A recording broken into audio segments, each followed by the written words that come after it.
कभी कभी कुछ जगहें छोड़ देने के बाद भी तुम्हारे अंदर रहती हैं, और जब तुम लौटते हो वो जगहें तुम्हें पहचान लेती हैं। यही हुआ अर्नब चौहान के साथ दिवाली की उस रात। दिवाली की शाम थी। आसमान में पटाखों की रोशनी थी, लेकिन अर्नब चौहान के चेहरे पर एक अजीब सन्नाटा था। कितना सन्नाटा है यहाँ अर्नव। याद है बचपन में यहाँ दिवाली कितनी रौनक वाली होती थी। हाँ, पर कुछ रोशनियां जब बुझती हैं तो परछाइयां छोड़ जाती हैं। 5 साल बाद वो अपने पुश्तैनी गांव देवकुल लौटा था, जहां हर दीप जलने के पीछे एक किस्सा था और हर अंधेरे के पीछे एक नाम। जीप हवेली के सामने रुकती है।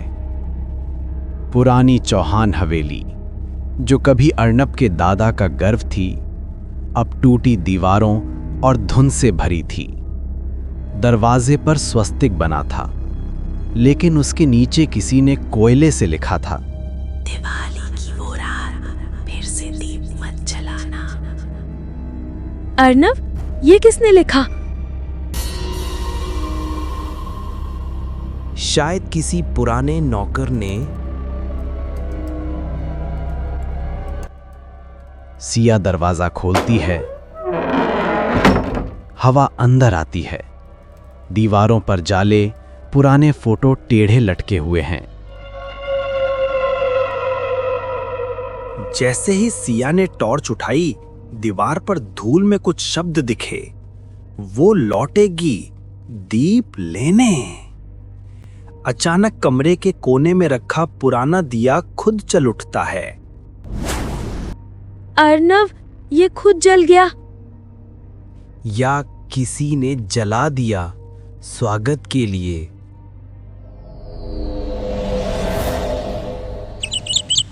अगले दिन गांव के मंदिर में लोग फुसफुसा रहे हैं कि चौहान हवेली में कोई लौट आया है। अर्नब बेटा, तुम्हारे लौटने की खबर पूरे गांव में फैल गई है, पर एक सलाह दूं, दिवाली की रात हवेली में मत रहना। क्यों पंडित जी?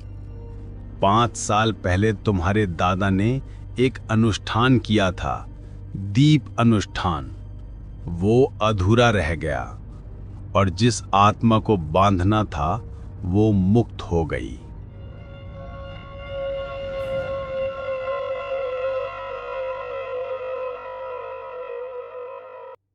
उसका नाम लेने से दीप बुझ जाता है और अंधेरा भीतर उतर आता है। रात का समय हवेली में सिया दिए सजाती है, चारों ओर पटाखों की आवाजें, लेकिन हवेली के अंदर अजीब सन्नाटा। आज की रात डर को हराने की रात है अर्नब। चलो सारे दिए जलाते हैं। 5 दिए काफी हैं, छठा मत जलाना। अंधविश्वास नहीं चाहिए मुझे। वो छठा दिया जलाती है। दिया जलते ही कमरे की दीवारों पर किसी की परछाई उभरी। वो औरत थी, सफेद साड़ी में, चेहरा अधूरा दिखता हुआ। मत जलाओ, वो लौ मेरी है। दिया अचानक से बुझ जाता है। अर्नब, तुमने वो आवाज सुनी? हाँ, और अब ये सिर्फ शुरुआत है। सुबह का समय। गांव की बुजुर्ग माया हवेली के बाहर आंखों में डर, हाथ में नींबू मिर्च लिए खड़ी है। अर्नब बाबू, आपने छठा दिया जला दिया? हाँ, लेकिन उसमें ऐसा क्या था? जिसका दीप अधूरा रहा था। 5 दिए उसके नाम थे, छठा उसका बंधन था। अब वो छठे दीप की लौ के पीछे आएगी। अर्नब के पीछे वही नीला दिया फिर जल उठा, बिना किसी लौ के। अर्नब हवेली के तहखाने में उतरता है। पुरानी किताबें, टूटी मूर्तियां और राख से भरी हंडियां। वहां उसे अपने दादा की पुरानी डायरी मिली। कावेरी, जिसकी दिवाली की रात बलि दी गई। उसकी आत्मा हर साल दीप में लौटती है जब तक छठा दीप बुझाया ना जाए। कावेरी कावेरी। नाम मत लो, नाम मत लो। बाहर बिजली कड़कती है। हवेली के दरवाजे अपने आप खुलते हैं। सिया ऊपर वाले कमरे में अकेली है। उस कमरे में सिया के सामने आईने में उसका चेहरा नहीं था, कोई और था। नीली आंखों वाली औरत। तुम्हारे पति ने मेरा नाम लिया है, अब मैं यहाँ हूँ। तुम क्या चाहती हो, मुक्ति या साथ? हवेली के आंगन में 6 दिए जल रहे थे। हर लौ के अंदर कोई चेहरा था, कोई रोता, कोई मुस्कुराता। हरदीप एक आत्मा है जो इस हवेली में फंसी है। उन्हें मुक्त करना है तो एक आत्मा को लौह में जाना होगा। मतलब बलिदान? कैसा बलिदान? हाँ, या तो वो जाएगी या अर्नव। अर्णव यज्ञ शुरू करता है। हवेली कांपती है, आवाजें गूंजती हैं।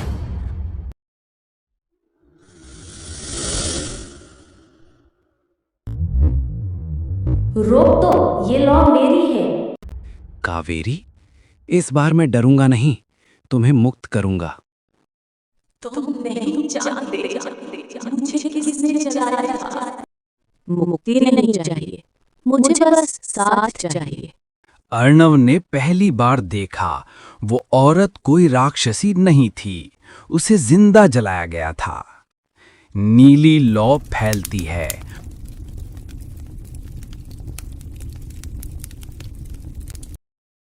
और अर्णव उसमें समा जाता है। जब लौ शांत हुई, हवेली में सन्नाटा था।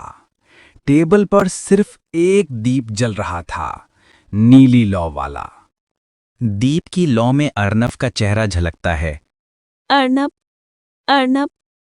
हर लौ में कोई ना कोई जलता है। इस बार मैं हूं।